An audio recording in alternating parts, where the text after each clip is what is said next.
আজকে আমি মসজিদে জুমার নামাজে আমার জুমার বয়ানের তাফসীরে বলছি, শয়তানকে শয়তান কেন বলা হয়?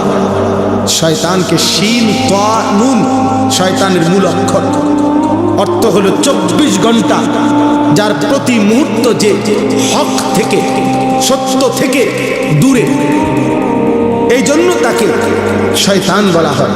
অর্থাৎ 1 সেকেন্ড যে নিজে এবং তার অনুসারীদেরকে 24 ঘন্টা যে হক থেকে সত্য থেকে আল্লাহর পথ থেকে সরায়া রাখতে চায়, এই জন্য তাকে শয়তান বলে।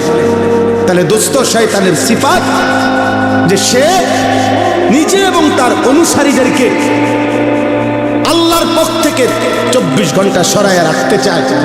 তাহলে 24 ঘন্টার একটা দিনে তোমাদের যাদের একটা ওয়াক্ত নামাজের সেজদা জুটলো না কপালে, তুমি কিংবা তোমার আশেপাশের কোনো বন্ধু, তাহলে তুমি তো নিজে এবং তোমার বন্ধুদেরকে তুমি তো যেই পথে পরিচালিত করলা, এ তো শয়তানের আখলাক, এ তো ইনসানের আখলাক হইতে পারে না।